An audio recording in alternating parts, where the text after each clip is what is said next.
नमस्कार मित्रों, मैं संपत सिंह देवल स्वागत करता हूं एक बार फिर से। मित्रों, विकारी शब्दों की श्रृंखला में कल हमने संज्ञा शब्द पूरा कर लिया था। आज का अपना बिंदु है सर्वनाम। सर्व का अर्थ होता है सभी, नाम का अर्थ होता है संज्ञा, अर्थात ऐसे शब्द जो किसी भी संज्ञा के स्थान पर प्रयुक्त होकर उसका बोध करा दे तो सर्वनाम कहलाते हैं।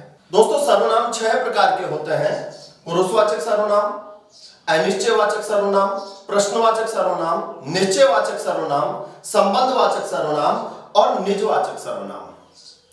दोस्तों, अगर आप कोई भी टॉपिक पढ़ रहे हैं तो ऐसा पढ़ें कि आधी रात को भी कोई जगह के पूछे कि भाई सर्वनाम कितने प्रकार के होते हैं, नाम बता, और आप 1 2 3 4 5 6 ऐसे सारे भेद बताकर बता दो कि हाँ सर्वनाम ये 6 प्रकार के होते हैं, तब तो आप कर रहे हैं तैयारी। वरना यार एक वाचक निजवाचक होता है, एक वाचक गुणवाचक होता है, एक व्यक्तिवाचक होता है, ये सारे वाचक मिलकर ऐसा आंवलावाचक बनते हैं कि विद्यार्थी में अटक कर रह जाता है।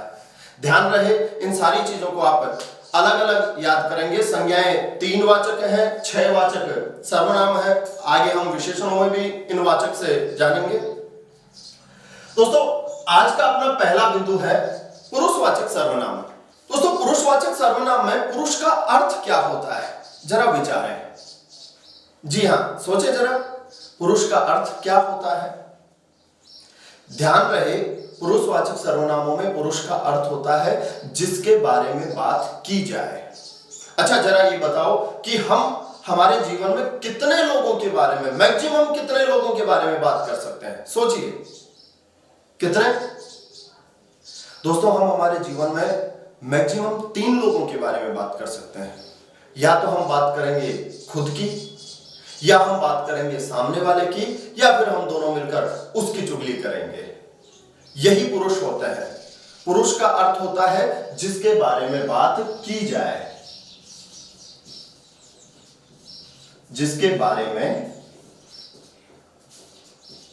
बात की जाए। अब बात करने वाला बात कैसे करेगा? या तो बोलकर करेगा या लिखकर करेगा। बोलने वाला कहलाता है वक्ता और लिखने वाला कहलाता है लेखक। अर्थात दोस्तों, जब वक्ता या लेखक अपने बारे में बात करे तो वो कहलाएगा उत्तम पुरुष। ये पुरुषवाचक 3 प्रकार के होते हैं: उत्तम पुरुष, जब वक्ता या लेखक, चाहे एक वचन हो मैं, चाहे बहुवचन हम, और इनके रूप दोस्तों के बारे में बात करें तो उत्तम पुरुष। जब वक्ता या लेखक श्रोता या पाठक के बारे में बात करेगा तो मध्यम पुरुष होगा, और मध्यम पुरुष होगा तू, तुम, आप और इनके रूप। इनके रूप से मतलब है दोस्तों, जब इनके साथ कारक चिन्ह लगा देते हैं, जैसे आपके ने लगाएंगे आपने, का लगा देंगे आपका, को लगा देंगे आपको, मगर उनमें सर्वनाम सिर्फ आप है। उत्तम पुरुष और मध्यम पुरुष यानी वक्ता और लेखक और श्रोता और पाठक जब अपनी अपनी बातें न करके किसी अन्य ही की बात करे तो वो पुरुष होता है अन्य पुरुष। जैसे वह, वो, वे, उस, उन और इनके रूप। जैसे उस और इनके रूप से मतलब है उसने, उसको, उसका, उससे, उन्होंने, उनको, उनके। हाँ दोस्तों, तो पुरुषवाचक में ध्यान रहे, पुरुष का अर्थ होता है जिसके बारे में बात की जाए। हम बात कितने लोगों के बारे में कर सकते हैं? मैक्सिमम 3 लोगों के बारे में। जब बोलने वाला या लिखने वाला खुद ही की बात करेगा तो वो होगा उत्तम पुरुष। जब बोलने वाला या लिखने वाला अपनी बात न करके सुनने वाले या पढ़ने वाले के बारे में बात करेगा, तू, तुम, आप, तो वो होगा मध्यम पुरुष। और जब वक्ता और श्रोता दोनों अपनी बात न करके किसी अन्य ही की बात करेंगे तो वो होगा अन्य पुरुष। जैसे वह, वो, वे, उस, उन। मित्रों, मैंने तुम्हें उसे बुलाने को कहा था।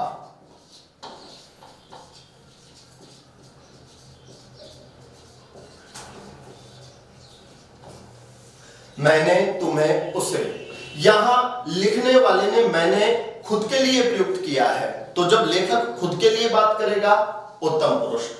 तुम्हें ये पढ़ने वाले या सुनने वाले के लिए है, यह मध्यम पुरुष। और किसे बुलाने को कहा, न तो वक्ता को न श्रोता को, तो किसी अन्य को बुलाने को कहा, तो यह होगा अन्य पुरुष। ध्यान रहे, जब भी आप किसी बात को बोलते हो, अगर खुद के लिए प्रयुक्त कर रहे हो तो ध्यान रहे वो उत्तम पुरुष होगा, सामने वाले के लिए बात कर रहे हो तो वो मध्यम पुरुष होगा, और आप दोनों को छोड़कर कोई तीसरा, चाहे वो आपके पास में ही खड़ा होगा, अन्य पुरुष होगा। कई बार विद्यार्थियों को यूं लगता है कि अन्य पुरुष तो कहीं दूर रहता है। मान लीजिए आप दो मित्र खड़े हैं, आइसक्रीम खा रहे हैं, और एक याचक आपको बड़ी कातर दृष्टि से देख रहा है, तो आपने सामने वाले मित्र से बात करते हुए कहा, यार उसे भी दे दे। बात करने वाला उत्तम पुरुष, सुनने वाला मध्यम पुरुष, मगर दोनों ने बात किसकी की है, उसे भी दे दे, और ये उसे क्या है, तीसरा है, और तीसरा कहां जाएगा, अन्य पुरुष में जाएगा।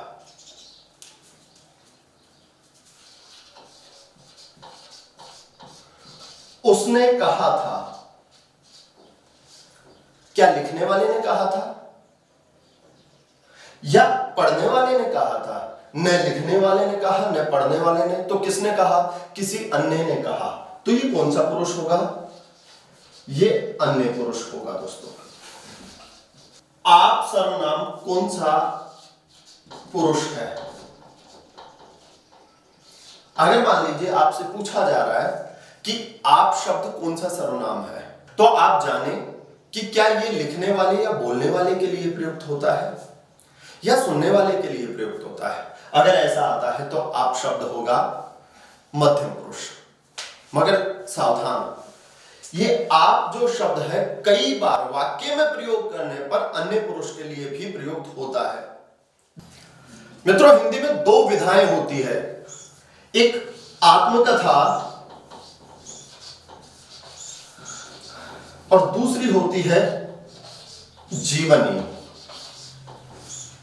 बताओ, आत्मकथा कौन लिखता है? आत्मकथा खुद के द्वारा खुद लिखता है, इसलिए आत्मकथा कौन से पुरुष में लिखी जाएगी? जब मैं छोटा बच्चा था, बड़ी शरारत करता था, तो या तो लिखी जाएगी ये मैं शैली में, या लिखी जाएगी हम शैली में। आपको याद हो हरिवंश राय बच्चन की एक कविता आत्मपरिचय, जिसमें मैं जगजीवन का प्यार लिए फिरता हूं, तो वो कौन और किसके लिए, वो खुद के लिए कहते हैं, तो वो हमेशा मैं शैली में आएगी। और लेखक जब अपनी बात करेगा तो वो उत्तम पुरुष में। जीवनी किसके द्वारा लिखी जाती है और किसकी होती है? लेखक जीवनी लिखता है, मगर न वो लेखक की होती है न पाठक की होती है। दोस्तों, जीवनी होती है अन्य की, इसलिए जीवनी अन्य पुरुष में लिखी जाएगी। जीवनी का ही एक छोटा सा अंश होता है जीवन परिचय, लेखक परिचय अर्थात परिचय। अब मित्रों, हम बात कर रहे थे कि आप सर्वनाम कई बार अन्य पुरुष में प्रयुक्त हो जाता है। देखिए कैसे, जीवनी और परिचय शैली में आप सर्वनाम अन्य पुरुष के लिए भी आ जाता है। जैसे मान लीजिए मैं पढ़ा रहा हूं उत्तम पुरुष और आप पढ़ रहे हैं मध्यम पुरुष। अब हम दोनों के अलावा हम जिस तीसरे की बात करेंगे वो तीसरा होगा अन्य पुरुष।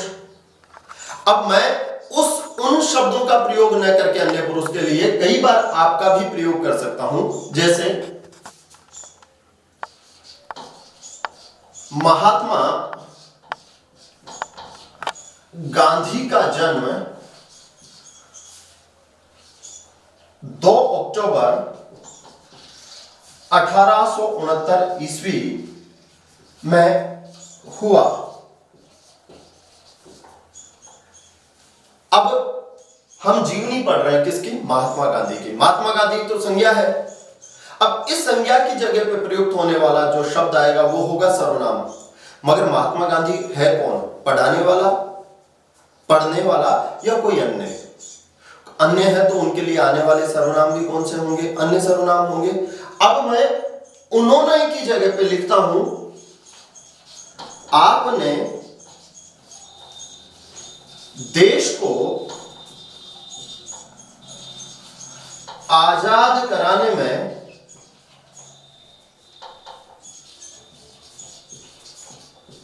बड़ी भूमिका निभाई।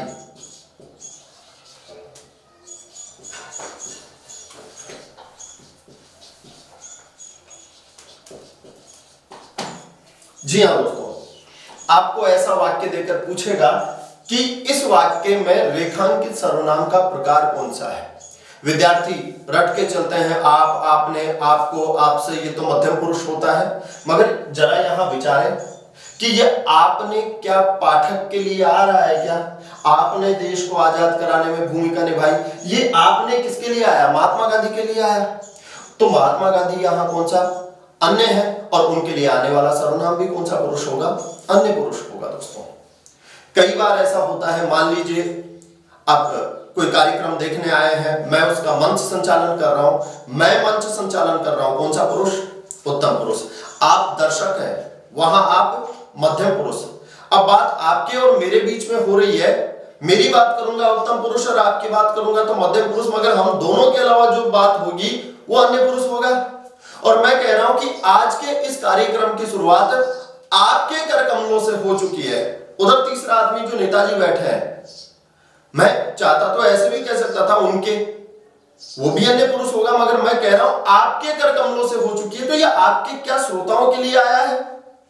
किसी तीसरे के लिए आया है, तो ये क्या जाएगा? ये अन्य पुरुष जाएगा। हाँ, ध्यान रहे, ये कभी भी नहीं होगा कि आप केवल देकर आपको पूछ ले कि ये अन्य पुरुष है क्या।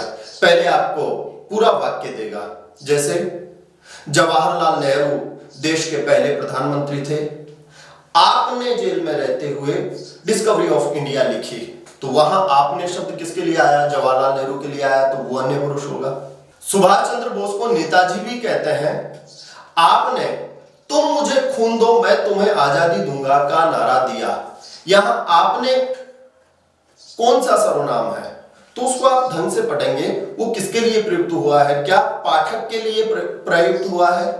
अगर पाठक के लिए प्रयुक्त हुआ है तो वो मध्यम पुरुष है, और किसी तीसरे के लिए है तो अन्य पुरुष है। तो यहां सुभाष चंद्र बोस के लिए प्रयुक्त होने से वो अन्य पुरुष होगा। तो ध्यान रहे, आप शब्द के साथ आप मध्यम पुरुष भी होता है और आप अन्य पुरुष में भी चला जाता है, मगर वो तभी जाता है जब या तो आप किसी का परिचय पढ़ रहे हो या किसी की जीवनी पढ़ रहे हो। मित्रों, एक उदाहरण दिया है मैंने। हरिवंश राय बच्चन हालावाद के प्रवर्तक थे।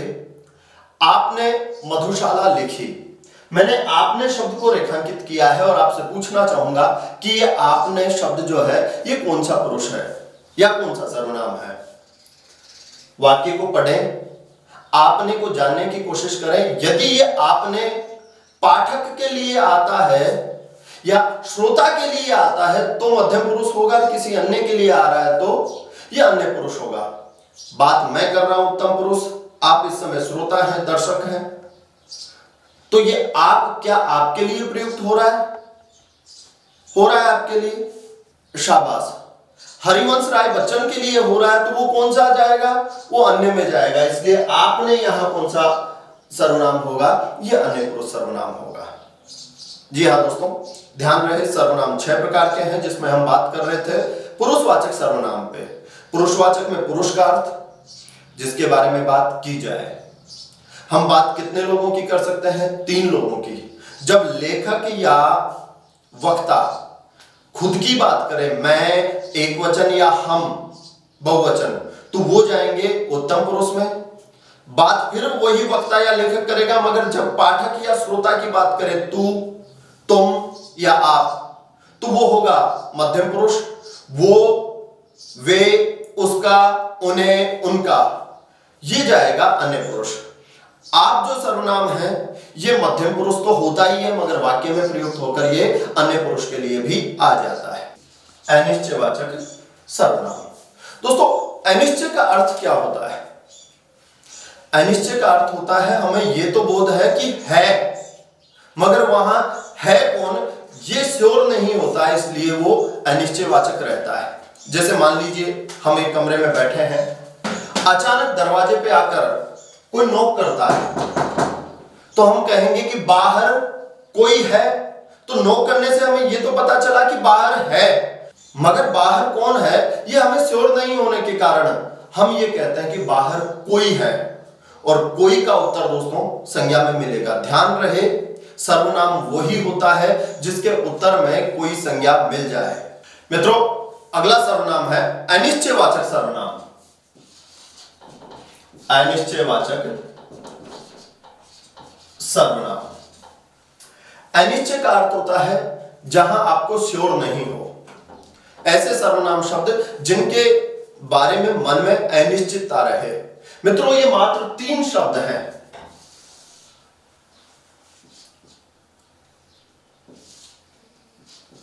कोई, किसी और कुछ, बस।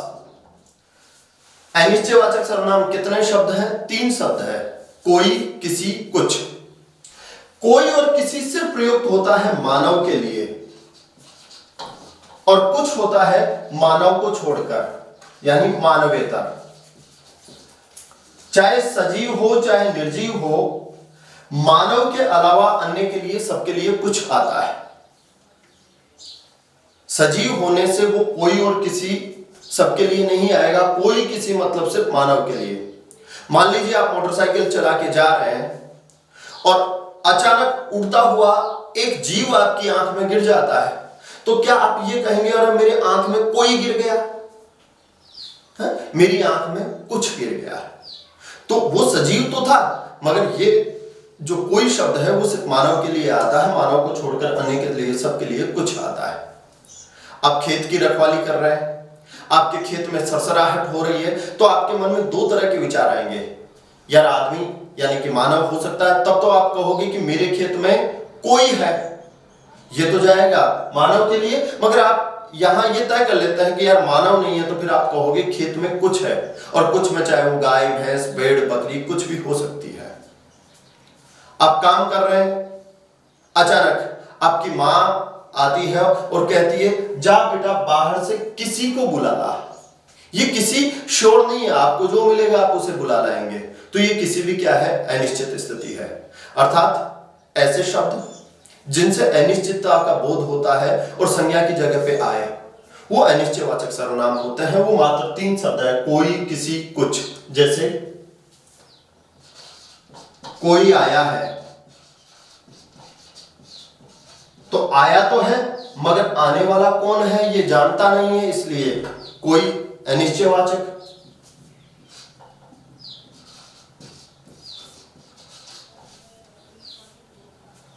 किसी ने बुलाया है। मान लीजिए आप अपने घर पे बैठे हैं, अचानक आपको आपका नाम सुनाई देता है, तो आप घर पे ये कह के जाओगे कि मैं बाहर जा रहा हूं क्योंकि बाहर किसी ने मुझे बुलाया है। तो जब तक आप बाहर जाकर नहीं देखते तब तक स्थिति क्लियर नहीं है कि वो बुलाने वाला कौन है। और कुछ गिर गया,